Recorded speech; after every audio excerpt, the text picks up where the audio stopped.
Emergency ಅನುಕಂಪದ ಆಧಾರದ ಮೇಲೆ ಪ್ರಧಾನಿ ನರೇಂದ್ರ ಮೋದಿ ದೇಶದಲ್ಲಿ ಅಧಿಕಾರ ನಡೆಸ್ತಾ ಇಲ್ಲ.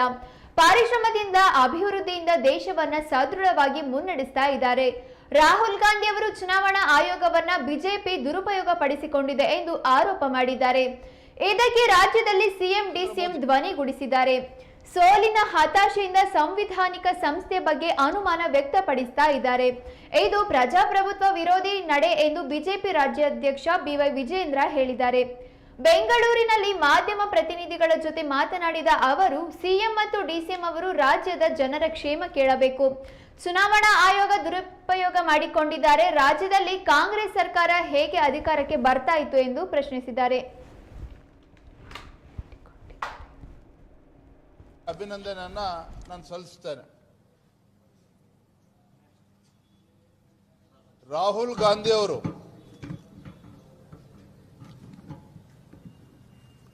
ಕೇಂದ್ರ ಸರ್ಕಾರ ಅಥವಾ ಭಾರತೀಯ ಜನತಾ ಪಾರ್ಟಿ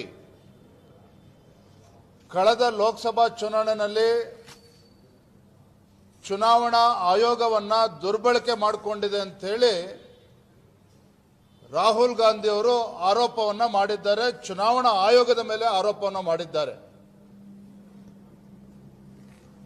ಇದಕ್ಕೆ ಈ ರಾಜ್ಯದ ಗೌರವಾನ್ವಿತ ಮುಖ್ಯಮಂತ್ರಿಗಳು ಸಿದ್ದರಾಮಯ್ಯನವರು, ಗೌರವಾನ್ವಿತ ಉಪಮುಖ್ಯಮಂತ್ರಿಗಳು ಡಿ.ಕೆ. ಶಿವಕುಮಾರ್ ಅವರು ಕೂಡ ಧ್ವನಿಗೂಡಿಸಿದ್ದಾರೆ. ಕನ್ನಡದಲ್ಲೊಂದು ಗಾದೆ ಇದೆ, ಎತ್ತಿಗೆ ಜ್ವರ ಬಂದ್ರೆ ಎಮ್ಮೆಗೆ ಬರೆ ಇಟ್ರು ಅಂತೇಳಿ. ಹಾಗಾಗಿದೆ ಇವತ್ತು ಕಾಂಗ್ರೆಸ್ನವ್ರದ್ದು. ಸೋಲಿನ ಹತಾಶೆಯಿಂದ ಇವತ್ತು ರಾಹುಲ್ ಗಾಂಧಿ ಅವರ ಆದಿಯಾಗಿ ಒಂದು ಚುನಾವಣಾ ಆಯೋಗ ಅಂತ ಹೇಳಿದ್ರೆ ಸಂವಿಧಾನಿಕ ಒಂದು ಸಂಸ್ಥೆ. ಇಂಥ ಒಂದು ಸಂವಿಧಾನಿಕ ಸಂಸ್ಥೆ ಬಗ್ಗೆ ಒಂದು ಅನುಮಾನವನ್ನು ವ್ಯಕ್ತಪಡಿಸ್ತಕ್ಕಂಥದ್ದು, ಇದು ಆ ಚುನಾವಣಾ ಆಯೋಗವನ್ನ ಅಪಮಾನ ಮಾಡ್ತಕ್ಕಂಥದ್ದು ಅಷ್ಟೇ ಅಲ್ಲ, ಪ್ರಜಾಪ್ರಭುತ್ವ ವಿರೋಧಿ ನಡೆಯೂ ಕೂಡ ಹೌದು.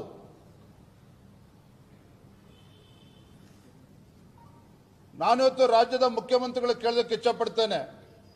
ರಾಹುಲ್ ಗಾಂಧಿ ಅವರು ಹೇಳಿರ್ತಕ್ಕಂಥದ್ದು ಸರಿ ಇದೆ ಅಂತೇಳಿ ಸಿದ್ದರಾಮಯ್ಯನವರು ಹೇಳಿದ್ದಾರೆ.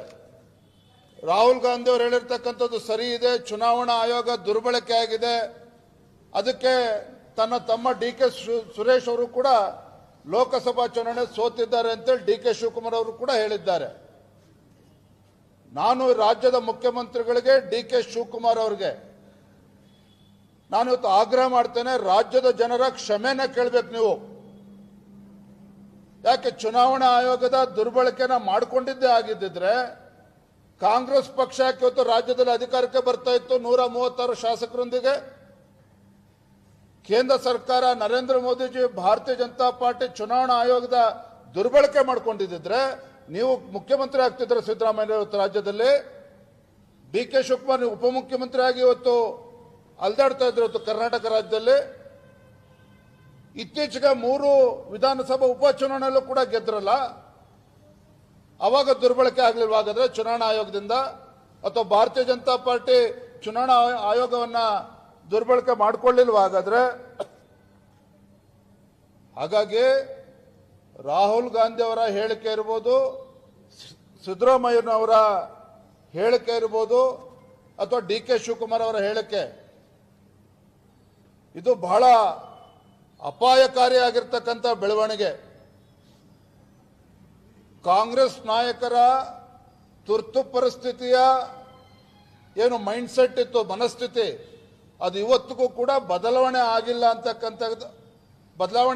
ಅನ್ನೋದಕ್ಕೆ ಮತ್ತೊಂದು ನಿದರ್ಶನ ಇವತ್ತು ನೀಡಿರ್ತಕ್ಕಂಥದ್ದು.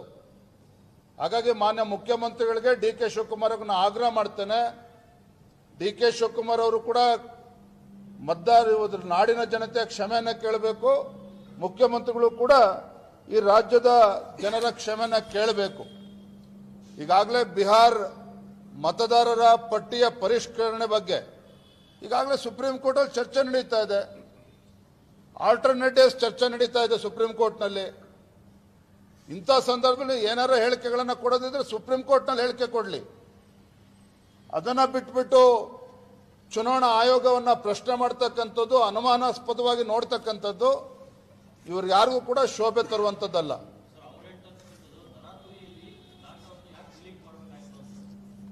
ನೋಡಿ, ಅದಕ್ಕೆ ನಾನಾ ಕಾರಣಗಳಿದ್ದಾವೆ. ಎಲ್ಲವೂ ಕೂಡ ಸುಪ್ರೀಂ ಕೋರ್ಟಲ್ಲಿ ಚರ್ಚೆ ನಡೀತಾ ಇದೆ. ಇವತ್ತು ಎದ್ದಿರ್ತಕ್ಕಂಥ ಪ್ರಶ್ನೆ, ರಾಹುಲ್ ಗಾಂಧಿ ಅವರು, ಸಿದ್ದರಾಮಯ್ಯನವರು, ಡಿ ಕೆ ಶಿವಕುಮಾರ್ ಅವರು ಏನಿವತ್ತು ಸಾಂವಿಧಾನಿಕ ಸಂಸ್ಥೆಗಳನ್ನು ಪ್ರಶ್ನೆ ಮಾಡೋದ್ರ ಮುಖೇನ ಒಂದು ರೀತಿ ಜನರಿಗೇನು ವಿಶ್ವಾಸ ಇಟ್ಟಿರ್ತಕ್ಕಂಥ ಸಂಸ್ಥೆ ಬಗ್ಗೆನೂ ಕೂಡ ಕೊಡ್ಲಿ ಪಿಟ್ಟನ್ನು ಕೊಡ್ತಕ್ಕಂಥ ಕೆಲಸವರೇನು ಮಾಡ್ತಾ ಇದ್ದಾರೆ. ಇದು ಖಂಡಿತ ಸರಿಯಲ್ಲ. ಹಾಗಾಗಿ ನಾ ಹೇಳಿದ್ದು, ನಿಮ್ಗೆ ಆ ರೀತಿ ದುರ್ಬಳಕೆ ಆಗಿದೆ ಅಂತ ಹೇಳಿ ನೀವು ರಾಜ್ಯದಲ್ಲಿ ಇವತ್ತು ಕಾಂಗ್ರೆಸ್ ಸರ್ಕಾರ ಅಧಿಕಾರಕ್ಕೆ ಬರ್ತಿತ್ತು. ಹಾಗಾದ್ರೆ ಸಿದ್ದರಾಮಯ್ಯವರು ಮುಖ್ಯಮಂತ್ರಿ ಆಗ್ತಿದ್ರ? ಇದಕ್ಕೆ ಪ್ರಶ್ನೆ ಕೊಡ್ಲಿ ಅವರು, ಇದಕ್ಕೆ ಉತ್ತರ ಕೊಡ್ಲಿ ಅವರು. ಎಲೆಕ್ಷನ್ ಕಮಿಷನ್ ಕೊಟ್ಟಿರೋ ಈಗ ನೋಟಿಸ್ ಬಾಕಿ ಇರೋ ಕಾರಣದಿಂದಾಗಿ ಕರ್ನಾಟಕದ ಮೇಲೆ ಕಾಮೆಂಟ್ ಮಾಡಿರೋ ರಾಹುಲ್ ಗಾಂಧಿ ಅವರಿಗೆ ಎಲೆಕ್ಷನ್ ಕಮಿಷನ್ ಹೇಳಿರೋದೇನಂದ್ರೆ, ಈಗಾಗಲೇ ನಿಮ್ಮ ಪಿಟಿಷನ್ ಬಾಕಿ ಇರೋ ಕಾರಣದಿಂದ ಆನ್ಸರ್ ಕೊಡೋ ತನಕ ಸುಮ್ಮನಿರಿ, ಅದಕ್ಕೆ ಮೊದಲು ಈ ರೀತಿ ಬೇಸ್ಲೆಸ್ ಅಲಿಗೇಷನ್ ಮಾಡಬೇಡಿ ಅಂತೀನಿ. ಈಗ ನೀವು ಅಪೋಸಿಷನ್ ಪಾರ್ಟಿಯಾಗಿ ಅವ್ರು ಕ್ವಶನ್ ಮಾಡ್ತಿರೋದನ್ನ ಬಿಜೆಪಿ ಆಗಿ ಡಿಫೆಂಡ್ ಮಾಡ್ತಿದ್ದೀರಾ ಅಥವಾ ಎಲೆಕ್ಷನ್ ಪರವಾಗಿ ಡಿಫೆಂಡ್ ಮಾಡ್ತಿದ್ದೀರಾ?